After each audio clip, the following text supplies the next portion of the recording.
Seigneur. Amen. Oui, na sengaki na papa na lindisa mwa muke. Apesi nzambe merci na opportunité oyo apesi biso lisusu ya kotelema lelo liboso ya bana na nzambe. Amen. Nzambe apambola papa pona kondima ndenga ndimaki na telema. Oui, bien aimé, témoignage nanga to lilendisi nanga na pesi yango thème la vie à travers la mort ou le gain par une perte. L'air naye MG Sika, Papa Faïda, c'est une référence. Mais qui pena bandeko oyo bazalaki ba référence pour nangai. Vraiment na lobarango. Leur naïe, leur conduite, leur vie, vraiment, et bandaki ko pousser na ba réflexion et belé. Parce que biso beto wuta place to wuta, to sala pe makambo to sala. Mais leur naïe, kota la bande ko belé. Aujourd'hui, ba frère Christevi, frère Ben, frère Eli, na frère Grâce. Bazaki penza ba référence pour nangai. Je me rappelle qu'un jour j'ai prié, bon, pourquoi pour Sunganga pena komaneti bango? Bon, pour Nanga bazaki extra. Donc, nazota la conduite, ce sont des jeunes, des beaux garçons.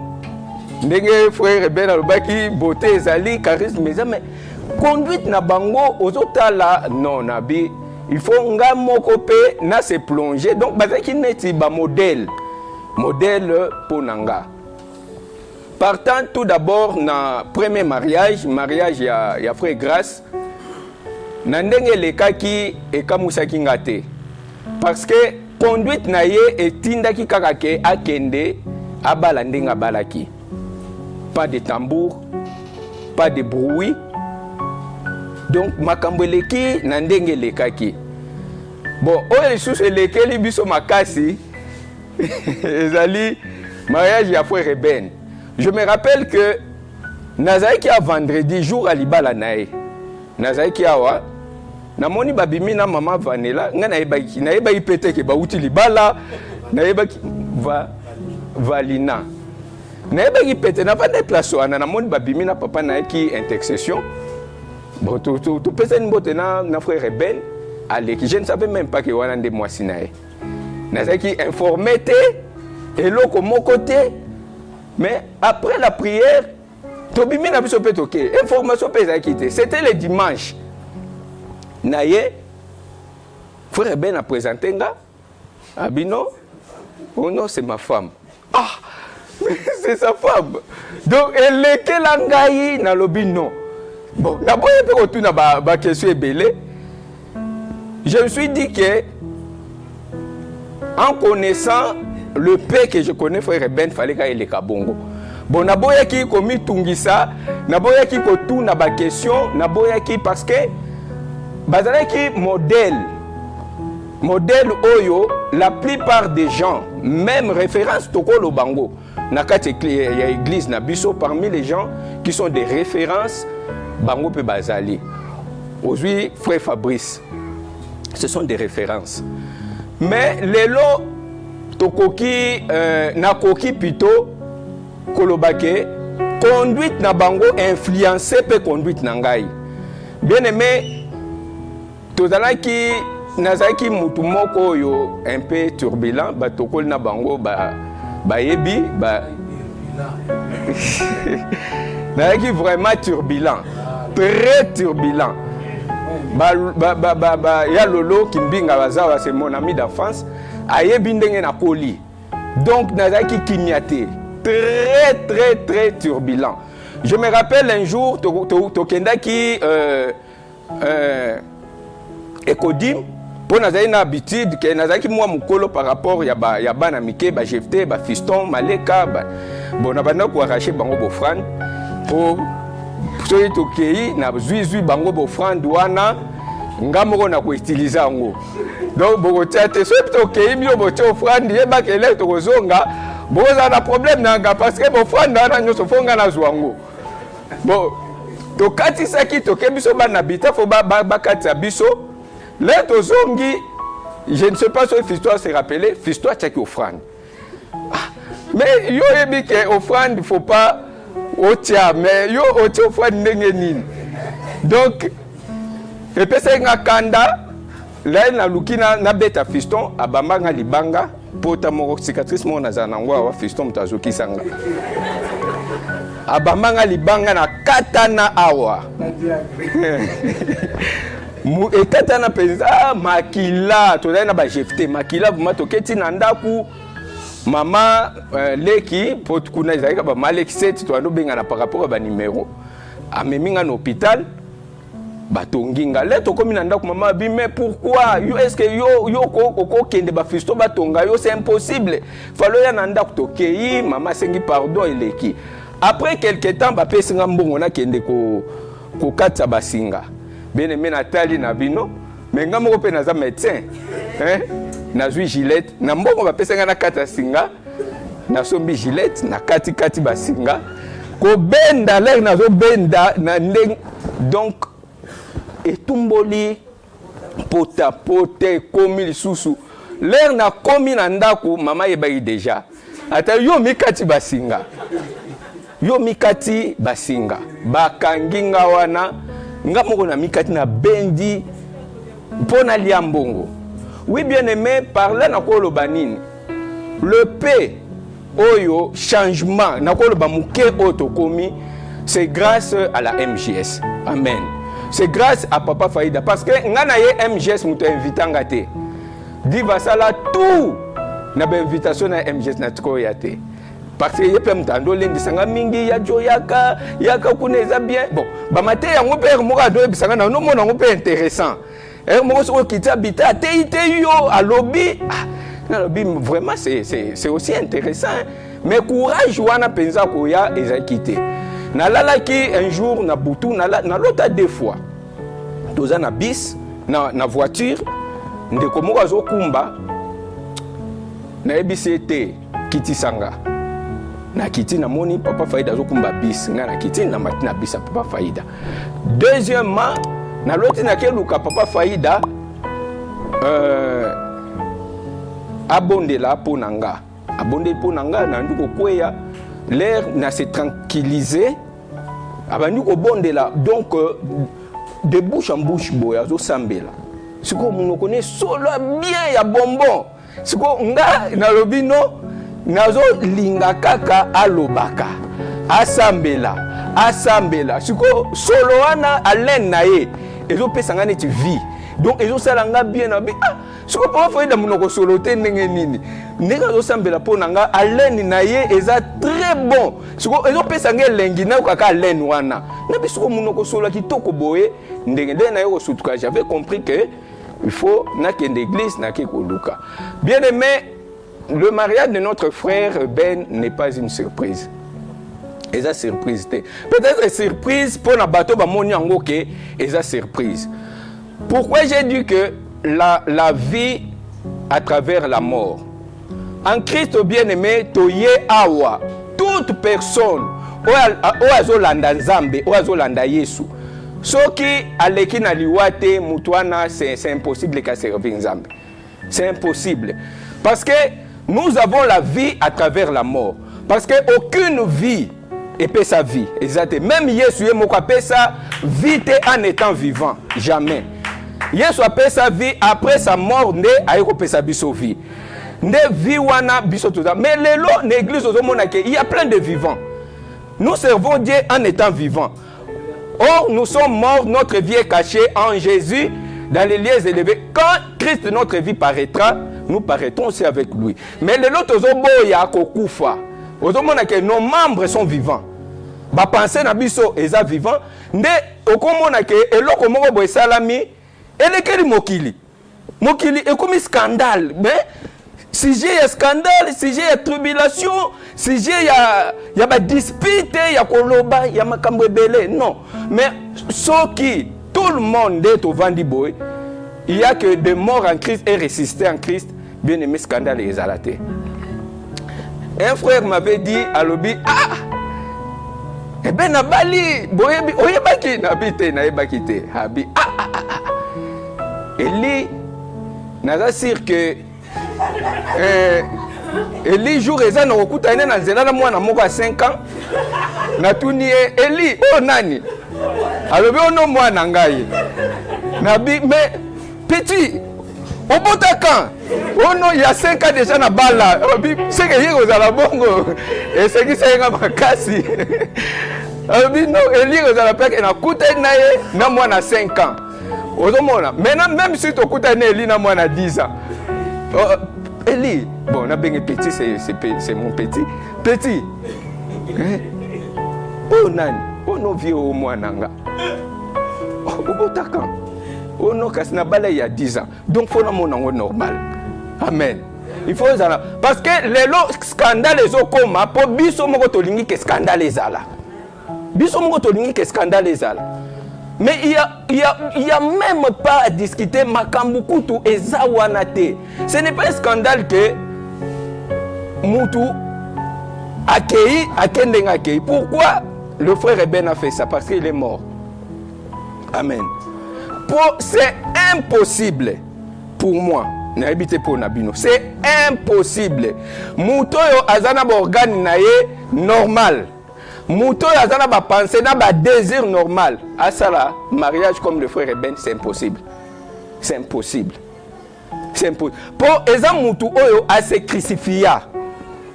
A se crucifier na nous, azomona que non, le gain par une perte, andimi à perdre pour gagner Christ. Il avait dit, pourquoi? Même si monument, il est le que non, mon enfant, tu es victorieux. C'est ça l'essentiel. Amen. C'est ça qui rend grâce à Dieu. Lelo a commis référence. Nakutu, naebisaki mama Karine a lobby.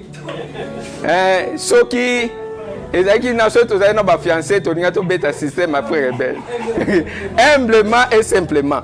Toninga to ke na lokolo ya frère Eben. Mais c'est ça. Mais c'est un conseil aussi pour d'autres personnes au nan baïté. Et ça voit au mutasa nini à Fongoli. Et ça voit. Parce qu'aujourd'hui nous parlons des apôtres, bangonde bazaba précurseurs, babandi et loko. Maintenant les lots. Nous parlons de Papa Faïda. Papa Faïda a bandi. Bien aimé, comme nous sommes réunis, ce n'est pas. Eza nenite jour moko na lobaki na gêné. Na lobaki na gêné tamulai. Bien aimé na gêné na no liate na no melate na kompa mo ba jour moko bona sali crise. Na piqué crise. Bayo sopelanga mai. Bayo sopelanga mai. Na bibi misanga libanda na kokate makolezo lenga. Ben mina sanza bo maya vert. Na bibi pesanga maya secret. Maintenant bien aimé, Moutou a sali autant d'années. Moi j'ai connu Papa Faïda, la plupart d'entre nous na babotamité. Bané, banda wana, tilelo, même message, même rythme, même force. Bien aimé, mais c'est incroyable. Hein? Une telle personne, donc Aza, Nazonga inanda kujou papa ateyaki, j'étais troublé. Troublé. Nabi Seigneur limbisa. Yoka parce que na vandi makambana sur les zonga na lobe kutunga na omona Papa Faïda na ko s'excuser personne même si na sale de côté. Mais comme tozalaki na ensemble biso nyonso, on était tous concernés. Amen. Bien-aimé, ce n'est pas un homme ordinaire. Peut-être biso to mona rakake ngana lingaka penza mingi te. Moi je cherche Papa Faïda s'il y a un problème. Ce qui pensa problème na moni keza nde na ye na ebike solution ekozala. Parce que na mona ezatre na yoka menga moko na mona la résurrection. Amen. La oyo eloko wana mutu akoki ata oye naba idée na yoko tsanga. Vraiment j'étais convaincu et totalement convaincu jusqu'aujourd'hui. Amen. Maintenant sur la vie de nos frères au moment que non leur fondement eza bangote bazui yango na source moko quelque part. Maintenant cette source là ils ont mérité nini beaucoup d'éloges. Malgré tout, il y a ça dans côté, tout le monde a papa Faïda pas comme moi le lendo, moi orgueil a comme peu le mingi pour naïe moko bisondé. Et la plupart des anciens et anciennes bazawa, ba maman Zebi, ba maman Stéphanie, ba maman Fia, ba ngonde ba kulutu ya makasi na bokondi mat na MGS. Ba ngonde ba bandi ministère na papa Faïda. Bazana ba témoignage. Amen. Personne ne peut douter, personne ne peut contredire personne. Parce que même nos familles, de loin ou de près, vont bénéficier et l'oko oyo, et ça nanzela, yamosel nanzam. Donc le mariage de frère Ben, même l'église, je ne sais pas ce qui moutaza qui est scandalisé. Mais, un scandale est ça, nete ya, ouébika diable, mais n'a repoussé on a dit non. En connaissant frère Ben, il faut que ça la de manière ouana. Parce que Lelo, frère Ben a bengisi biso na bako saboye. Ok. Mariage frère Ben. C'est mon modèle aussi. Papa Faïda, frère Ben, frère Christophe, sont mes modèles.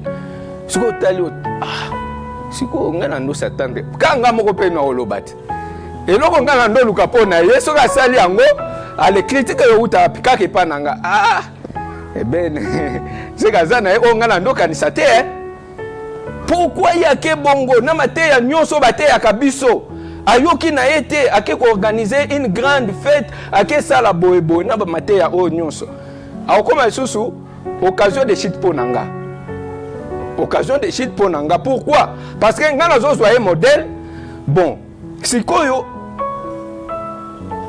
a quel hors norme o ngana bandaki ko kanisa mais pourquoi mutu maintenant à se conformer à cause de l'occasion de shit. Amen. Jamais à cause de l'occasion de shit. D'ailleurs, c'est une leçon, une grande leçon. Nos jeunes, nos frères, nos sœurs, on a nous, les qui n'ont wanate. Donc, surtout quand moi na 5 ans, nanzela oh moi na oh non, na bala déjà il y a 5 ans passés. C'est ça, bon Zambé. Bien aimé, aujourd'hui, la MGS est quoi à la taxer, mais la MGS donne la vie.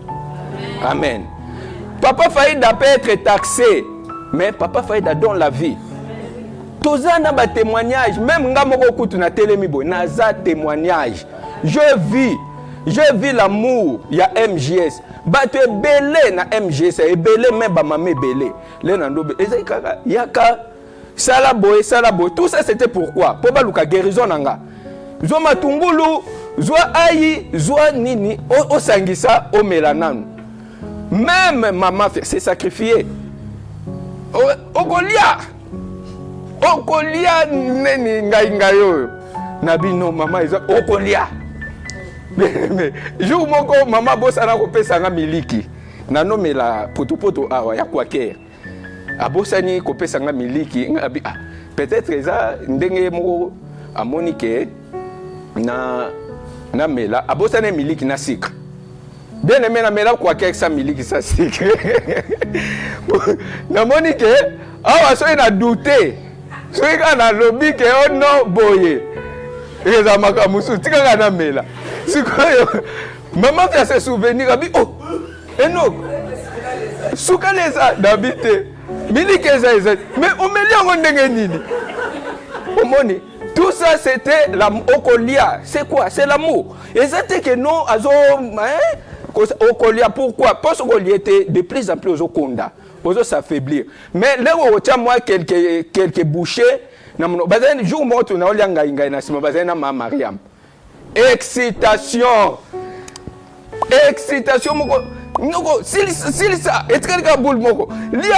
Donc, motivation, Mariam, maman, Afia. C'est foufou. Mais le but n'a appétit ni parce que je n'avais plus d'appétit. Appétit, ça a quitté. Bien aimé, il y a l'amour. Na MGS. Moi, je le vis. Même ma frère Ben, ma frère Eli, une fois, plusieurs fois, on la terre. Il priait toute la nuit pour moi. Même ma frère Ben. Olinga abimabo, atike yombongo. Atika ngwepe eli ono frère Ben atika ki alobi o salabo so obimi na yelo nini bebete Non, c'était beaucoup chocolat na fromage. Beaucoup plus frère Benando il a chocolat na fromage. Tout ça c'est l'amour oyo ozomonaki, c'est une famille. Maintenant une famille doit être préservée. Une vraie famille. Ce qui réellement toza bana ya MGS, toza bana ya Papa Faïda, toza bana ya Maman Fia, bien aimé, nous devons défendre la MGS. Défendons nos parents. Il faut tout défendre. Parce que les lots va laisser aller comme belé. Même dans nos familles, nos proches, ce courage-là, il y a koloba que non, et coquille. Bon, était dans mon sein dans Zambé, tout ça nangote. Or, nous attirons aussi la malédiction. La malédiction. Aujourd'hui, on a que ma famille comme il kangama, moko tozo luka, mais banda pourquoi? Il y a ceux dans nos familles, oyo, bazolo ba mabe ya basali na Nzambe, bazolo ba mabe ya église ya Nzambe. Maintenant, ezo kanga biso. Or, ceux qui toza biso nyonso motema moko, otali que non, notre frère, félicitations. On dit non, eh ben exagère. Il exagère. Wana mariage a nenge nini wana. Bien aimé, lelo. Et ça c'est que mariage a bongo kosa lango peut-être n'a pas les moyens. Peut-être. Mais si tu as tes moyens, mais au saliango, c'est que tu l'as fait pour honorer quelqu'un. Amen. Au saliango pour honorer nani Christ. Or mutu oya sali oyo akosa la mariage a bongo, c'est une personne morte. Amen. Moutou oya koufa mort dans le batera non. Ba désir, ba plaisir, nyonso satisfaction humaine et koufa déjà et batamana nani na Christ. Et moutou abongo bien aimé ba sentiment ba nini batam na kata Christ. Soko okeye. Maintenant Christ n'aime pas apparaître. OK ko bundisa, OK ko luka. Même Papa Faïda. Bien aimé, mais c'est zawate quand même. Qui est Papa Faïda? Peut-être le barango qui est Papa Faïda boy, Moussa Nanzambe boy. Mais bien aimé, jour nous avons reçu la ngolu. Ngolu. Une fois j'ai prié, nabi Nzambe. C'est pourquoi bamakamongo komi kaka boye, bamakamba apôtre basala, tokokalisu ko sala ngote. Même à terre, Mike Mikoyo et mon nana, tout ça, il faut quand même, hein, nini, puissance Nzambe se manifester à travers Bisso. Tala Mosali na yo, bo. Bien aimé, na lota Yesu, na lota Jésus, hein, na lota Jésus. Tala moulaï, Jésus en or. Ah, nabi Jésus, na mona ilongité, lo komorote. Nazo kato solo la men, nazo mona kama kolo, mais ilongi moulaï, mais en or. Abi olingi osala makambo batwana basala na biwe abi kende pa Pierre a expliqué yo na ke pa Pierre aboyiko yambanga abi okende et pas Paul na kuti bango bavanda na Papa Faïda na banisko kotuna Paul siko noir mutu mwindu abi Pierre azai mundele Paul mutu mwindu na ndio otuna bosiko foto za bino po osala obiso to sala po o biso tozo sala sala pe o biso to sala bien aimé mais po o sala o biso tozo sala sala pe o biso to sala c'est une vie de sacrifice bien aimé to moni Papa Faïda auta wapi ti même papa kutu papa o abotinga ebita lobi leki ya mama tadi wana ti lelo abimato azala kaka ya ko kangama na opo ayoka ike na sambela abi yo sambela hakuna mutaza kokanga mabima katelo ko mokote ngabi yo ebindeni ke abi moti ko mona te place abi ya bima ta nabite abima azara toujours abi nde azobisa sikoyo papa lek na biso aza pasteur ayebise na Kikongo alobi pasteur aba joglo azaneti pasteur neti binote hein. Yé prière kaka prière mais yo ozalaka waye musoso obimi ok mais yé bongote pasteur na bango ezaneti ba pasteur oyo binote o bozo sala lelo bien aimé et pesanga et sengo moko papa ake ko témoigner azoyebisa papa le qui passe à pasteur neti binote païen tout fait qui ne connaît même pas Dieu même bango bazana batro ebise makambu ya Nzambe te bien aimé honorons les serviteurs de Dieu.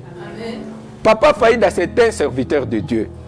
Élie, c'est un serviteur de Dieu. Eben Christevi, c'est un serviteur de Dieu. Fabrice, ce sont des serviteurs de Dieu. À travers Papa Faïda, bien-aimé, Bissonyo Sotobimi. Amen. Toza awa parce que Moutoumoko a perdre. Bien-aimé, yo qu'est-ce que le Papa Faïda a gagné? Qu'est-ce qu'il a gagné? Sa vie, c'est une perte. C'est une perte. Pourquoi c'est une perte? Mais il a gagné Christ. Pourquoi? Oyo yaba no mona comme gain. Atikango pour gagner quoi? Pour gagner Christ.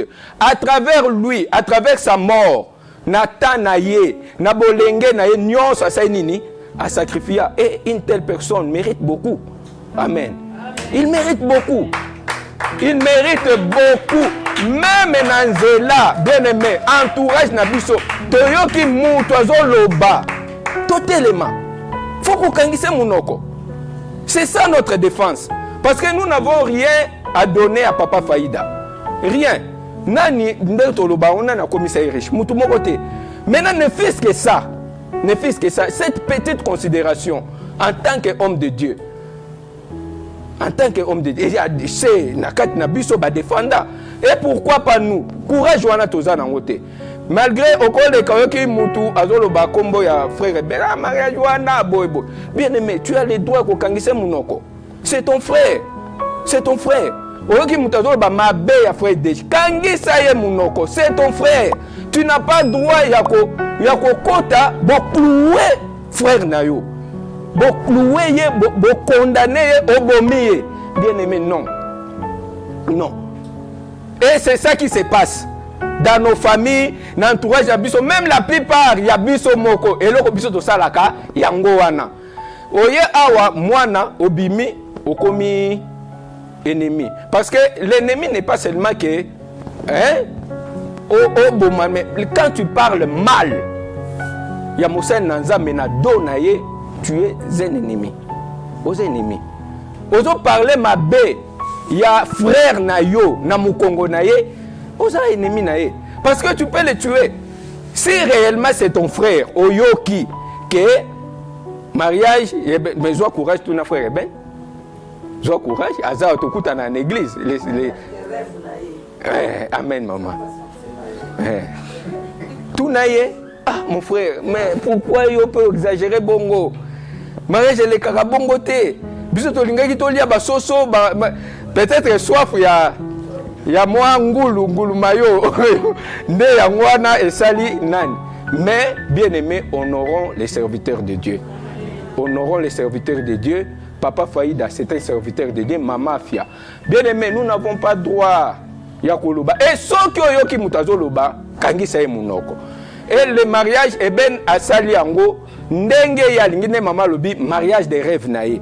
Et ce n'est pas qu'il a été incité. Il a été incité que Salaboy. Non. Non. Donc, Eza Oyo Alobi, il voulait honorer Dieu. Et il l'a fait. Jésus est honoré. L'essentiel, c'est ça. L'église aussi est honorée. Et comme une référence, non? Et comme une référence, Nakobala Nanga Nenge frère Ben Abalaki. Bien aimé, imaginez que frère Ben a dépensé $20,000 nanan. À quoi ça il a engoué le roté? À quoi ça il a moutoukate? À quoi ça il a le roté? Amen. Honorons les serviteurs de Dieu et respectons-les. Amen, amen.